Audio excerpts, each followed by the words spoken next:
It is the 90s, and there's time for... Wait a minute, weren't we just here? Well, yes and no.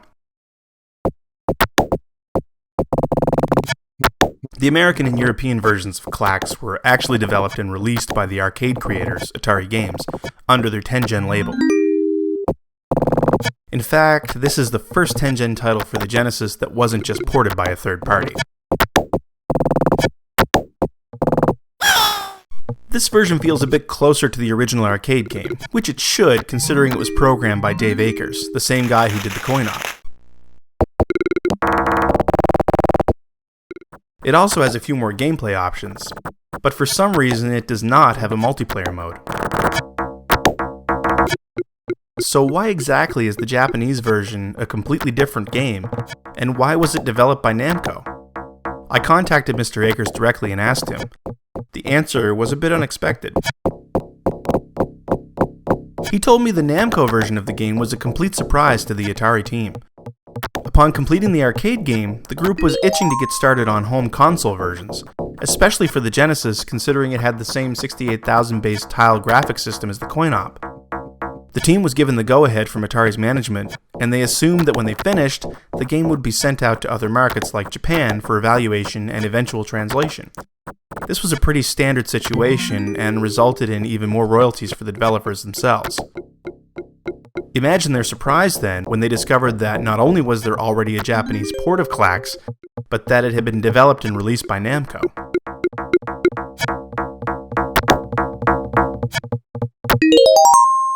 As to the why, well, we all know that in the early days of the industry, clones were pretty common.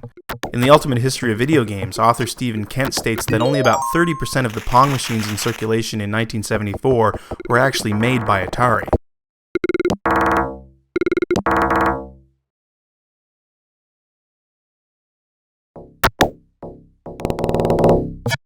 Indeed, Pong itself was so similar to tennis on the Odyssey console that Nolan Bushnell ended up settling with Magnavox over the game, paying a licensing fee in order to continue distributing his arcade machines. Anyway, according to Akers, this was still a big worry for the management of Atari in 1990, especially when it came to puzzle games, as the basic mechanics were simple enough that a clone could be created very quickly.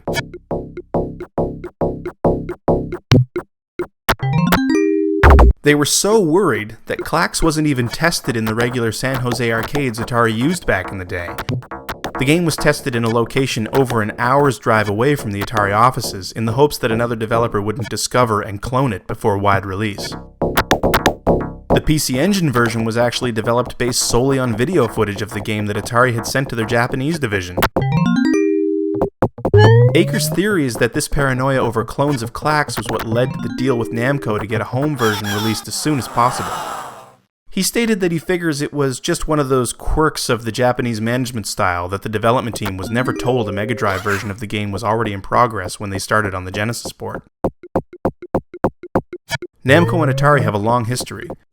Each was a local distributor for the other's games back in the very early days of arcades. After Atari split into Atari Corporation and Atari Games in 1984, Warner Communications sold the Atari Games division to Namco in 1985.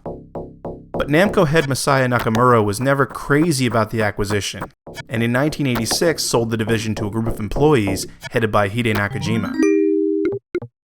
Because of an agreement with Atari Corporation, Atari Games was not allowed to release home versions of their extensive arcade library using the Atari name, and so the Tengen label was born.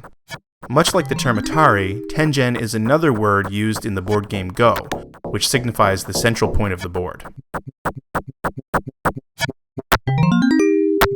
Tengen famously tangled with Nintendo all throughout the late 80s and early 90s, reverse engineering the NES in order to release unlicensed games because Nakajima felt Atari deserved better than the standard Nintendo third-party publisher agreement, very much like Namco's Nakamura did with Nintendo of Japan. Tengen's biggest claim to fame is most likely the battle over Tetris on the NES, which it lost. But Tengen is also believed to be the catalyst that set into motion the antitrust case which eventually broke Nintendo's iron grip on American retailers and third-party game publishers, allowing them to support systems other than the NES. Sega obviously greatly benefited from this, and Sega and Tengen would go on to become quite close partners in the coming years.